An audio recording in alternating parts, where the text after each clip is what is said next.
तर अमरावतीच्या नांदगाव खंडेश्वर तालुक्यामध्ये पूर परिस्थिती उद्भवलेली आहे। मुसळधार पावसाने रस्ते सुद्धा तिथले बंद आहेत। अक्षरशः पुलांवरून पाणी जाताना पाहायला मिळतंय। नांदगाव खंडेश्वरच्या सगळ्या शाळा आणि महाविद्यालयांना सुट्टी जाहीर केली गेली आहे। अनेक रस्ते बंद आहेत आणि त्यामुळे निर्णय जो आहे जिल्हाधिकाऱ्यांनी घेतलाय। अमरावती जिल्ह्यामधील नांदगाव खंडेश्वर तालुक्यामध्ये मुसळधार पावसाने पूरस्थिती निर्माण झाली आहे। बरेच रस्ते बंद आहेत आणि पुलांवरूनही पाणी जातंय।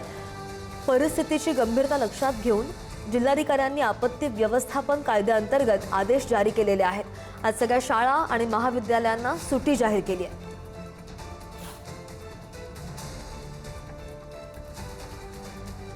आणि अमरावतीच्या पावसासंदर्भातले ताजे अपडेट्स आपण घेऊयात। आमचे प्रतिनिधी छगन जाधव आपल्या सोबत आहेत। छगन, दृश्य आपण प्रेक्षकांना दाखवतोय। पूर परिस्थिती इतकी आहे की दृश्य पाहूनच अंदाज येतोय सध्या पावसाची काय परिस्थिती आहे, पावसाचा पाण्याचा निचरा झालेला आहे का आणि पुढचा अंदाजही पावसाचा कसा वर्तवलाय हवामान विभागानं? नक्कीच श्रद्धा, जर बघितलं तर 3 दिवस मुसळधार पावसाचा अंदाज हवामान विभागाने वर्तवलेला होता आणि कालपासूनच मुसळधार पावसाला अमरावतीमध्ये ठिकठिकाणी सुरुवात झालेली आहे आणि सर्वात जास्त पाऊस जो झालेला आहे तो नांदगाव खंडेश्वर तालुक्यामध्ये झालेला आहे। त्यामुळे आतापर्यंत जर बघितलं तर 6 गावांचा संपर्क तुटल्याची माहिती आता प्रशासनाकडून मिळते आहे आणि याचमुळे जिल्हाधिकारी कार्यालयामार्फत जिल्हाधिकाऱ्यांनी एक आपत्ती व्यवस्थापन अधिनियमानुसार एक नोटीस जाहीर केलेली आहे। त्यामध्ये सर्व शाळांना देखील सुट्टी देण्यात आलेली आहे। रस्ते पूर्ण नदीचं स्वरूप आलेलं आहे। अनेक घरांमध्ये पाणी शिरलेलं आहे।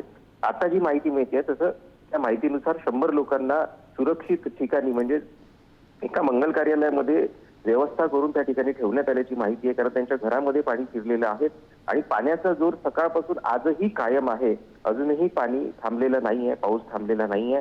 नांदगाव खंडेश्वर सारखी परिस्थिती आणखी काही तालुक्यांमध्ये निर्माण होऊ शकते, अशा पद्धतीची परिस्थिती झालेली आहे। मात्र जिल्हा प्रशासन सर्व परिस्थितीवरती लक्ष ठेवून आहेत।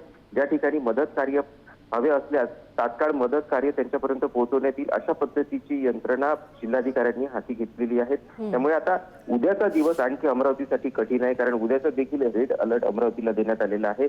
त्यामुळे आता कशा पद्धतीने नागरिकांना सुरक्षित स्थळी हलवण्यात येईल किंवा त्यांच्या सुरक्षेच्या दृष्टिकोनातून काय पावले प्रशासनाने उचलतील हे पाहणं तितकंच महत्त्वाचं ठरणार आहे। बरोबर, एकूणच खबरदारी घेतलं गेल्याचं पाहायला मिळत आहे। धन्यवाद दिलेल्या सगळ्या सविस्तर अपडेटसाठी छगन।